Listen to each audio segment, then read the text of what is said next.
তো এরা মুনাফিক। এরা কি মুনাফিক? কেন?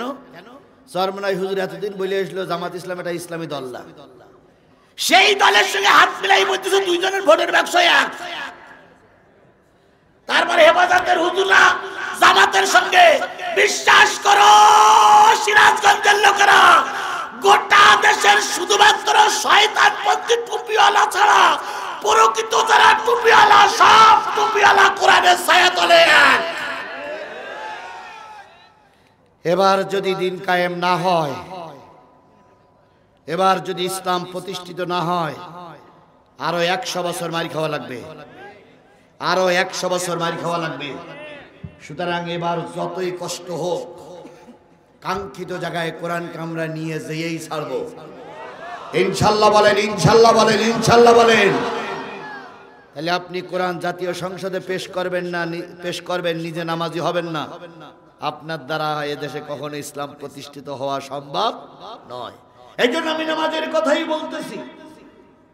আমার প্রিয় ভাইয়েরা, ইসমাইল আলাইহিস সালাম, ইব্রাহিম আলাইহিস সালাম যাচ্ছে, শয়তান ধোঁকা দিল, দুই হুজুর এক জায়গায় হয়ে কোথায় যাচ্ছ? জানো তো তোমার বাপ এতদিন পর্যন্ত তোমার খোঁজ নেয়নি, এখন বিপদে পড়ে তোমারে খোঁজ নিচ্ছে। খবরদার, খবরদার, বাপের সঙ্গে যেও না, কাজটা কিন্তু ভালো হবে না। যেই না জামাত আর বিএনপি একজোট হয়ে গেল, এবার কিছু লোক, যেই না জামাত আর কি বলে ইসলামী আন্দোলন একজোট হয়ে গেল, এবার কিছু লোক ইসলামী আন্দোলনে যেয়ে বলতেছে আপনাদের মান সম্মান থাকলো,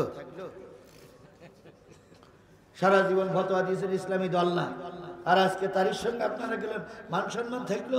আবার জামাতের আমিরের কাছে বন্ধু বলতেছে আপনারা একটা বড় ইসলামী দল, ছোট হুজুরের বাড়ি গেলেন কেন? ছোট হুজুর আপনার কাছে আসবে। এরা কি কখনো আমাদের একতা চায়? জোরে বলেন, কখনো এরা একতা চায়? এরা আমাদের মাথার পরে কাটাল দিয়ে কোষগুলো ওরাই এতদিন পর্যন্ত বের করে খেয়েছে। আল্লাহর রহমত, চরমনাই হুজুর একটা বক্সিন খেয়েছিল, এটা কিন্তু আল্লাহর কি রহমত। যদি বক্সিন না খেত, যদি কিল না খেত, তাহলে চরমনাই হুজুর কিন্তু তওবা করে ফিরে আসতো না। এই কথা বলেন না কেন? কথা বলেন না কেন? তাহলে ওটা আমাদের জন্য রহমত, চরমনাইর জন্য রহমত, চরমনাইর পাগড়িওয়ালাদের জন্য রহমত। তোমার গা পিরিরি বুঝানো আমরা অনেকবার বুঝেছি, ফিরে এসো ফিরে এসো, শুধু বলতেন না ওরা ফেরকা দল, ফেরকা দল। এক বক্সিং খেয়ে ফেরকা দল মুছে গেছে। বাংলাদেশ জামাত ইসলামী শীর্ষ নেতাদের ফাঁসি হয়েছে, ওটাও আল্লাহর রহমত। যদি বলেন কেন? খোদার কসম, খোদার কসম, আল্লামা সাইদিরে যদি ষড়যন্ত্র করে না মেরে দেওয়া হতো, হয়তো সাধারণ মানুষ এত ইসলামের দিকে ঝুঁকে আসতো না। এখন সব মানুষের একটাই বক্তব্য, সরকার চালানোর জন্য সব দলকে দেখেছি, একটা বারের জন্য আমরা টুপিওয়ালা দলকে দেখতে চাই।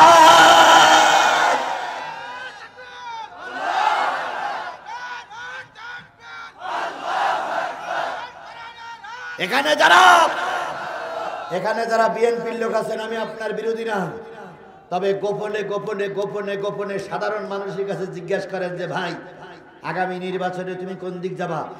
প্রত্যেকটা লোকের বক্তব্য সব দখলে দেখা শেষ, টুপিওয়ালার বাংলাদেশ। তারেক জিয়া বসে আছে লন্ডনে। আচ্ছা বলেন তো, রোগী চিকিৎসা করতে গেলে ডাক্তার কোলের কাছে আসা লাগে না, দূরের থেকে চিকিৎসা দেওয়া যায়? তো তারেক জিয়া এক নম্বর ভালো লোক, এর ভিতরে কোনো সন্দেহ নেই, কিন্তু দূরের থেকে কি চিকিৎসা দেবে উনি? রাজনীতি করতে গেলে দেশে আসতে হবে, মানুষের পাশে দাঁড়াতে হবে। ডাক্তার শফিকুর রহমান যেমন পুরো মানুষ সমস্ত জেলায় জেলায় সফর করতেছে, প্রায় জেলায় হেলিকপ্টারে যায় না, বাই রোডে যায়, এরকম রাজনীতি করতে গেলে মানুষের পাশে যাও, সুখ দুঃখের কথা শোনো, তারপরে রাজনীতি করতে দাঁড়াও। চরমনাইয়ের হুজুর যেমন সব জেলায় সফর করতেছে, সফর করা লাগবে, লন্ডনে বসে রাজনীতি করা যায় না। তারপরে খালেদা জিয়াকে স্যালুট জানাই, তারেক জিয়ারে স্যালুট জানাই, কারণ ওনারা আমাদের আন্দোলনের সঙ্গী। কথা বলেন, কথা বলেন, কথা বলেন। হয়তো সিরাজগঞ্জের মানুষ মনে করতেছেন জামাতের জোর বেশি, এমনও জেলা আছে বিএনপির জোর বেশি।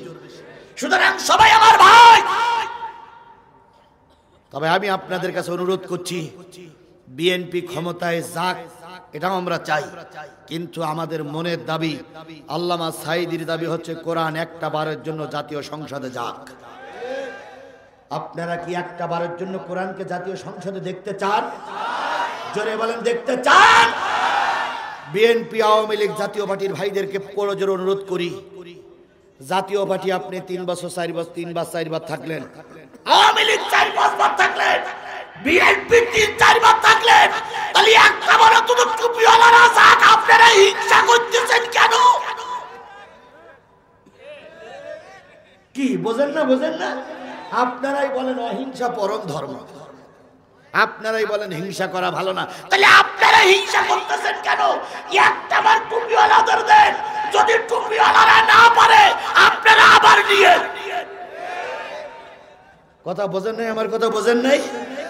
এরপরেও যদি না বোঝেন তাহলে আমি আর বুঝাতে পারবো না, নবী এসে বুঝলি আপনাদের বুঝ আসবে কিনা আল্লাহই ভালো জানে।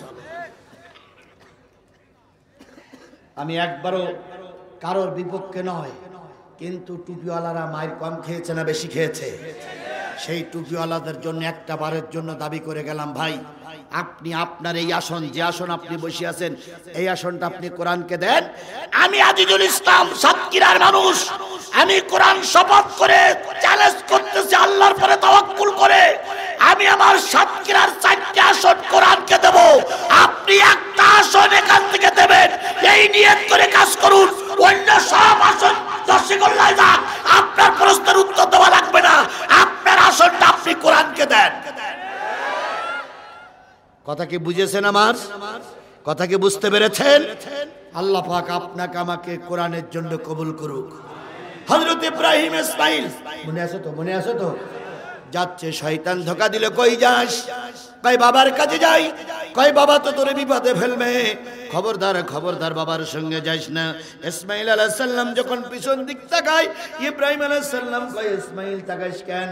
কয় আব্বা ওই যে একটা লোক যাচ্ছে, ওই লোকটা বলতেছে তুমি নাকি আমার বিপদে ফেলমা। ইব্রাহিম আলাইহিস সালাম বললেন, মার ওর মাথায় পাথর মার, মার। তাহলে আজকে যারা আমাদের ধর্মের কাছে ধোঁকা দিতে আসবে, সে যত বড় বুজুর্গ হোক, শরীয়তের ভাষায় ওকে পাথর মারতে হবে। আগামীতে রাজি? যদি কোনো টুপিওয়ালা বাধা দেয়, টুপিওয়ালার নাক বেঁধে পাথর। কারণ ধর্মের কাজ করার ব্যাপারে যারা বাধা দেবে তারা ইবলিসের চামচা। আমরা ইবলিসের চামচা হব না, ইব্রাহিম ইসমাইলের সাথী হব। দ্বিতীয় জায়গায় বাধা হলো, আবার পাথর মারলো। তৃতীয় জায়গায় বাধা হলো, আবার পাথর মারলো। এবার ইব্রাহিম ইসমাইলকে নিয়ে একেবারে মরুভূমির মিনার ময়দানে যে বলতেছে, বাজান রে, আরাফিল মানামি আন্নি আযবাহুকা ফানজুর মাযা তারা। ও আমার বাজান, আমি স্বপ্ন দেখেছি তোরে আমি কুরবানি করতেছি, আল্লাহর নির্দেশ তোরে কুরবানি করতে হবে, এই ব্যাপারে তোর মত একটু বল।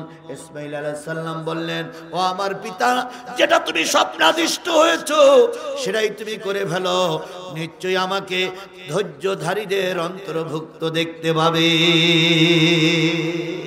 এবার বাপ বেটা তৈরি হয়েছে বৈশাখ মাসের খোলা ময়দানে, মিনার ময়দানে জবাই করার জন্য। ইসমাইল আলাইহিস সালাম ছোট মানুষ, বাবাকে বুদ্ধি দিচ্ছে, বাজান জবাই করার আগে 3-4টে কাজ করো। 1 নম্বর কাজ হচ্ছে তুমি তোমার চোখটা বেঁধে নাও, আমার চোখটা বেঁধে দাও। ইব্রাহিম আলাইহিস সালাম বলতেছে, বাজান আমার চোখ বাঁধার তোর চোখ বাঁধার ভিতরে ফায়দাটা কি?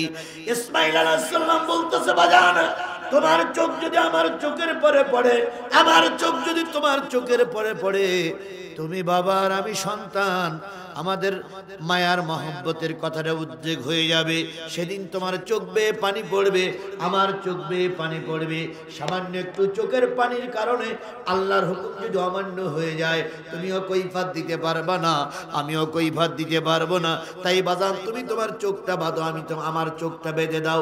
ইব্রাহিম আলাইহিস সালাম বললেন, 2 নম্বর। কই 2 নম্বর? বাজান আমার হাত আর পা শক্ত করে বেঁধে ফেলো, কারণ তুমি জাতির পিতা ইব্রাহিম, তুমি যখন আমার গলায় ছুরি চালায় দেবে, আমি মৃত্যুর যন্ত্রণায় ছটফট করব। শিরা যখন একটা থাকবে তখন গড় গড় করে শব্দ হবে। আমার হাত তোমার গায়ে লেগে যেতে পারে, আমার পা তোমার গায়ে লেগে যেতে পারে।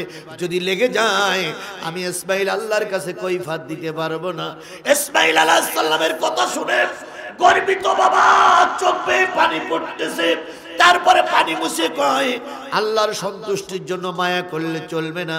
3 নম্বর সত্যটা কি? ইসমাইল আলাইহিস সালাম বললেন, বাজার 3 নম্বর সত্য, তরবারির ধারটা ভালো করে পরীক্ষা করে নাও। কারণ তরবারির ধার যদি পরীক্ষা না করো, যদি তরবারিতে ধার কম থাকে, কাটতে যেয়ে তোমারও কষ্ট হবে, আমারও কষ্ট হবে। ইব্রাহিম আলাইহিস সালাম বললেন, বাজার এটাও মেনে নিলাম। এবার ইসমাইল বলতেছে, আব্বু 4 নম্বর সত্য হলো, 4 নম্বর কথাটা হলো, আমার গায়ের জামাটা খুলে সেইখানে রাখবেন যেখানে আমার গলায় ছুরি দেওয়ার পরে রক্ত পড়বে। এতক্ষণ ইব্রাহিম আলাইহিস সালাম চুপ ছিলেন। এবার ইব্রাহিম আলাইহিস সালাম আর চুপ থাকতে পারে না, ইসমাইলকে জড়াই ধরে বলতেছে, বাজান রে এর ভিতরে ফায়দা কি? ইসমাইল বললেন, আব্বা এর ভিতরে কোনো ফায়দা নেই, শুধু এতটুকু বলি, যখন আপনি আমাকে জবাই করে মিনার ময়দানে রেখে যাবেন অথবা কবর দিয়ে যাবেন, আমার মা পথে তাকায় আছে কখন ইসমাইল আসবে, দুপুরের খানা খাবো। আমি যখন যাব না তখন আপনি আমার এই গায়ের রক্ত মাখা জামাটা আমার মাকে দিবেন, দিয়ে বলবেন, ও হাজেরা আল্লাহর জন্য তোমার ছেলে কুরবান হয়ে গেছে। এই কথা শোনার পর আমার মার সামনে জামাটা থাকবে। মা যখন আমার কথা মনে পড়বে তখন এই রক্ত মাখা জামাটা দেখবে, একটু চুমা খাবে, সামনে পেয়ে সান্ত্বনা পাবে। ও আমার বাবা জামাটা এভাবে নিয়ে যেও। ইসমাইল আলাইহিস সালামকে শোয়াই দিয়ে ইব্রাহিম আলাইহিস সালাম কান্দে বলি, আর কত পরীক্ষা তুমি আমাকে নেবে? যত পরীক্ষা তুমি আমাকে নিতে চাও আমি যেন পরীক্ষায় ফেল না করি। সত্য মেনে নেওয়া হয়ে গেল।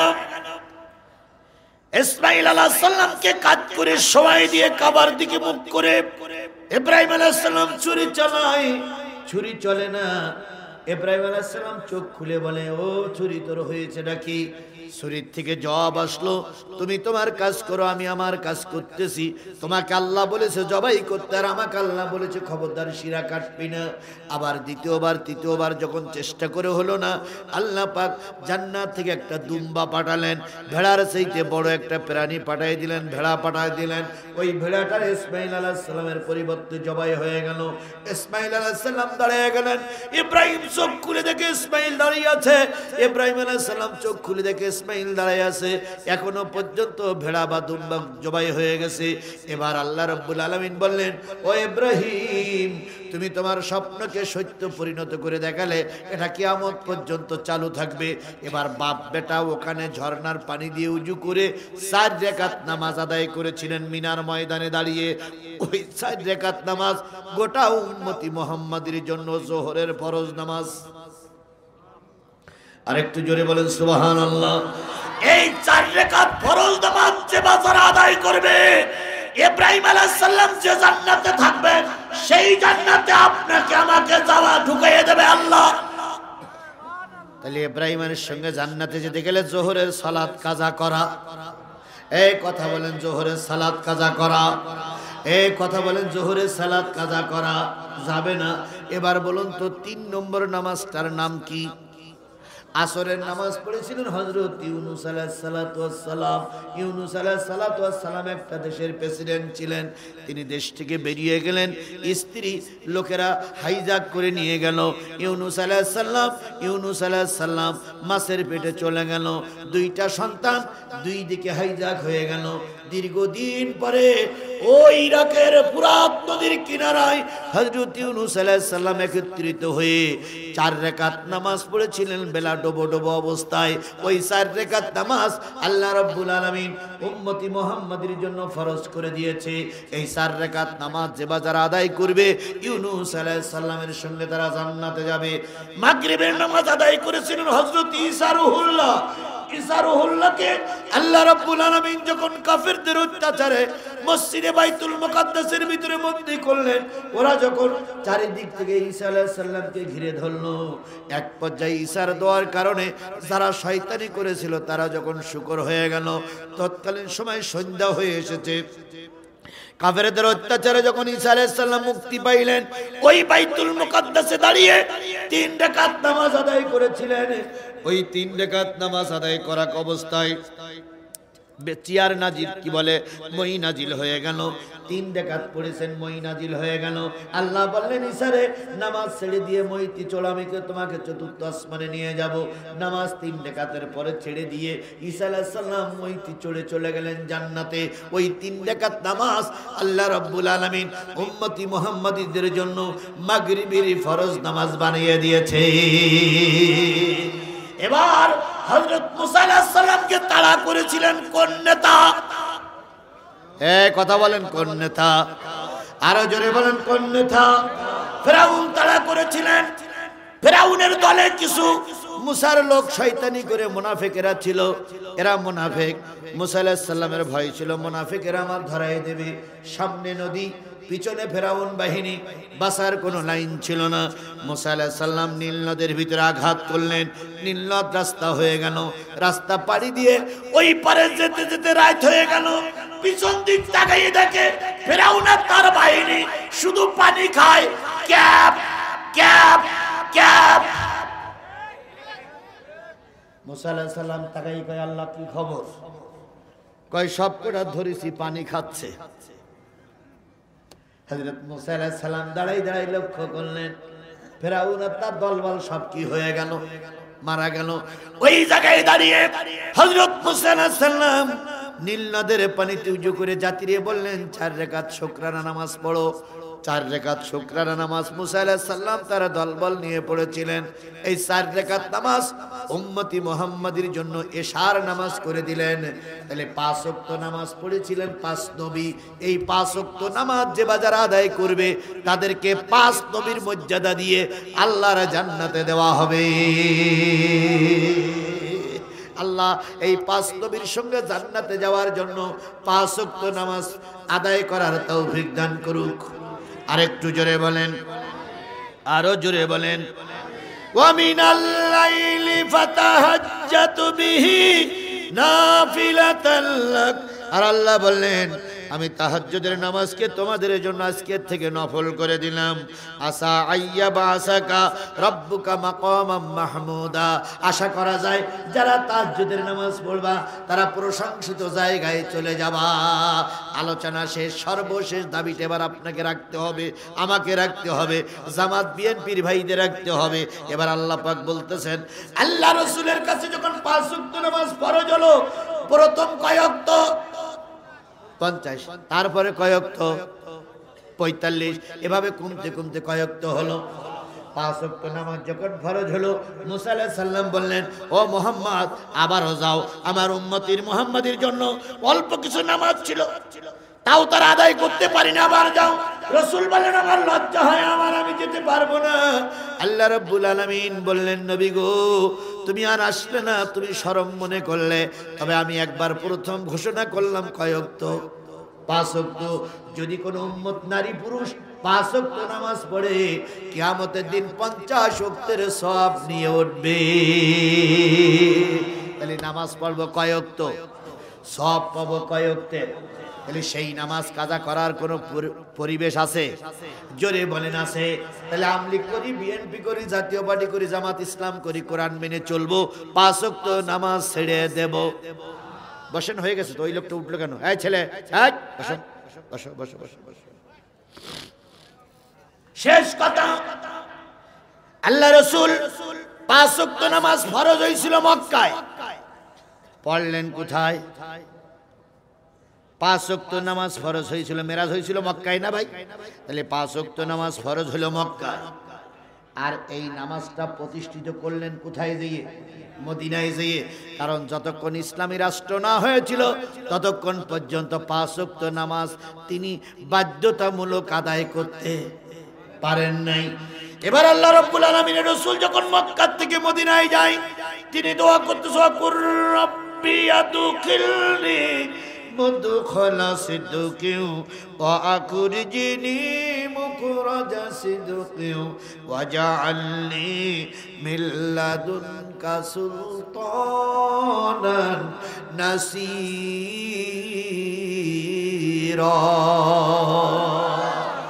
তাবলীগের মুরব্বীদের পায়ে ধরি, দুইটা পায়ে ধরি, আমি আজিজুল ইসলাম জিহাদি কিছুই জানি না, আমার ভিতরে কোনো এলেম কালাম নেই, দুটো পায়ে পড়ি, সরমনার হুজুরদের দুটো পায়ে পড়ি, হেফাজতের হুজুরদের দুটো পায়ে ধরি, তাবলীগ আমলিগ এরপরে জামাত হেফাজত চরমনার পায়ে ধরে বলি, অন্তত আর কোনো আয়াত না পড়েন, এই আয়াতটা শুধু পড়বেন।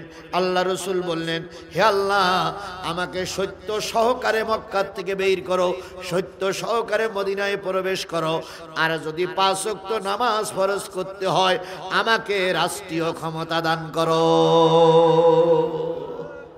কি ক্ষমতা দান করো? এই কথা বলেন, কি ক্ষমতা দান করো? তাহলে আল্লাহ রসুল আল্লাহ বললেন যে তোমাকে রাষ্ট্রের ক্ষমতা না দেওয়া পর্যন্ত 5 ওয়াক্ত নামাজ তুমি বাধ্যতামূলক করতে পারবে না। তাহলে রাষ্ট্রের ক্ষমতা না হওয়া পর্যন্ত নামাজ পড়া যাবে না। সেই রাষ্ট্রে ইসলাম নিয়ে যেতে আপনাদের এত অনীহা কেন? কেন আপনারা বাধা দেন? কেন আপনারা বিরোধিতা করেন? আপনি কি মুসলমানের বাচ্চা না? বলুন তো, জাতীয় সংসদের আসন কয়টা? 300 আসন। আপনাদের এই মসজিদে কি উজুর জন্য ট্যাপ আছে? ট্যাপ আছে। এই ট্যাপের পানিটা কোন জায়গাতে আসে? কিসের থেকে আসে? ট্যাঙ্কিটা কোথায় থাকে? উপরে, ছাদের পরে। ওই ট্যাঙ্কিতে 1 ফোঁটাও পানি নেই। ট্যাপ মোড়াই যদি ট্যাপ ভেঙেও ফেলেন পানি পড়বে। আর ওই ট্যাঙ্কিতে যদি পানি থাকে তাহলে ট্যাপ হালকা মোড়া দিলেই পানি আসবে না? আসবে না। এখন ট্যাঙ্কিতে পানি না তুলে দিয়েছেন কেরাসিন, পেট্রোল, এখানে ট্যাপ মোড়া দিলে কি আসবে? এই কথা বলেন, কি আসবে? আরো জোরে বলেন, কি আসবে? ওই ট্যাঙ্কিতে যা আছে তাই আসবে। আমাদের বাংলাদেশের ট্যাঙ্কি হলো জাতীয় সংসদ। কথা বলেন, কথা বলেন, কথা বলেন। আর উজুর জন্য সব আমরা ট্যাপ করেছি একটা একটা করে। এখন যদি জাতীয় সংসদে কোরআন থাকে, এখানে ট্যাপ মোড়া দিলে কোরআনই আসবে। আর ওখানে যদি পেট্রোল থাকে তাহলে ট্যাপ মোড়া দিলে কি আসবে? তাহলে এটা যদি আপনি বোঝেন, ওই জাতীয় সংসদে রামপন্থী বামপন্থীদের দিয়ে মসজিদে বসে যদি দোয়া করেন, আল্লাহ রামপন্থী বামপন্থীরা গেছে, তাতে কি হয়েছে, আমার দেশটারে কোরআন দিয়ে ভরপুর করে দাও, জীবনেও হবে না, জীবনেও হবে না, জীবনেও হবে না। এই জন্য জাতীয় সংসদে যদি আমরা কোরআন পাঠাতে পারি, তাহলে গোটা দেশের সব ট্যাপ থেকে কিসের পানি আসবে? কোরআনের পানি আসবে। এই জন্য আগামী জাতীয় সংসদে কোরআন নামক ট্যাঙ্কিটা ভর্তি হবে। কোরআন কি বলে? জাতীয় সংসদ নামক ট্যাঙ্কিটা ভর্তি হবে কি দিয়ে? এই জোরে বলেন, কি দিয়ে? তাহলে ওখান থেকে কোরআনের আইন বেরিয়ে আসবে। তাছাড়া এখানে বেরিয়ে, এখানে যদি চোখ দিয়ে পানি, কান্তি কান্তি চোখ দিয়ে পানিও আছে, কোরআনের আইনে দেশে প্রতিষ্ঠা করা যাবে না। এই জন্য আমি আপনাদের সকলের কাছে দাবি করছি, আমি যেহেতু আজকে দীর্ঘ পথ অতিক্রম করে এসেছি, এমনি কষ্ট হয়েছে, তারপরেও আমি আপনাদের কাছে, এখন কটা বাজে দেখেন, আমি 12:20 পর্যন্ত আপনাদের সাথে কথা বলেছি। আরেকটু কথা বলতে পারলে আরো ভালো হতো, কিন্তু এমনি আমি ক্লান্ত। তারপরে আমি আপনাদের জন্য দোয়া করি। প্রয়োজনীয় যে কথাগুলো বলার, সে কথাগুলো বলা হয়ে গেছে। এখন দরকার হলে আমলের। কথা বলেন, ঠিক না ঠিক? 5 ওয়াক্ত নামাজ পড়লে কোথায় যাওয়া যাবে? জান্নাতে। 5 ওয়াক্ত নামাজ পড়লে কিসের আযাব বন্ধ হবে? দোজখের আযাব। 5 ওয়াক্ত নামাজ পড়লে কবরের আযাব বন্ধ হবে। 5 ওয়াক্ত নামাজ পড়লে ঈমান নিয়ে মারা যাবে। কোরআন মেনে চললে দেশে শান্তি আসবে। তাহলে এরপর আর কি কথা বাকি থাকলো? এরপরও কয়, হুজুর অশ্বনী মন ভুলল না। এরকম কিছু লোক আছে না?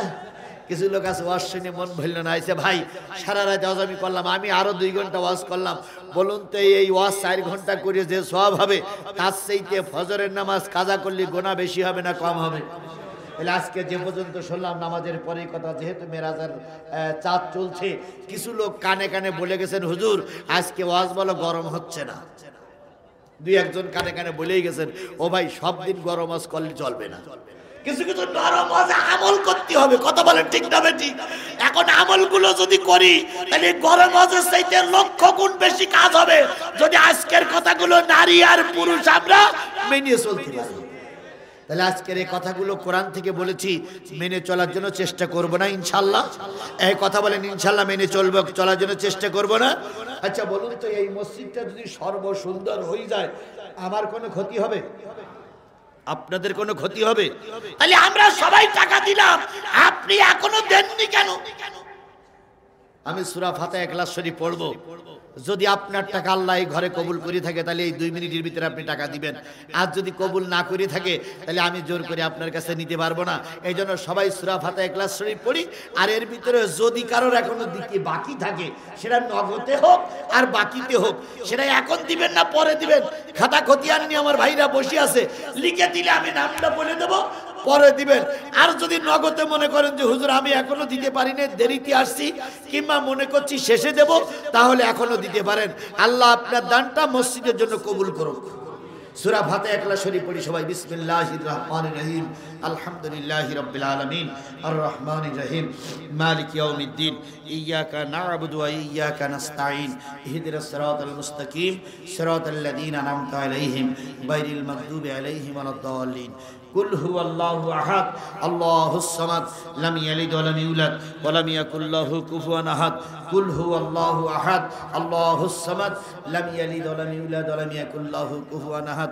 সবাই মিলে বলুন আস্তাগফিরুল্লাহ রাব্বি মিন কুল্লি জামবে ওয়া আতুবু ইলাইহি, লা হাওলা ওয়া লা কুওয়াতা ইল্লা বিল্লাহিল আলিয়্যিল আযীম। ভাই উঠবেন না, কারণ না কারোর আত্মীয় স্বজন কবরে আছে না ভাই, তারা আমাদের দিকে তাকাই বসে আছে। আমি আজকে আপনাদের নিয়ে তাদের জন্য দোয়া করব। দোয়ার কোনো বিকল্প নেই। আর দোয়াও মুখ্য লেবাদা, সকল আলোচনার মূল অংশ হলো দোয়া করা। এখন আমরা দোয়া করে চলে যাব। আর কারোর কোনো কথা? সভাপতি তা দেন, সভাপতিকে দেন।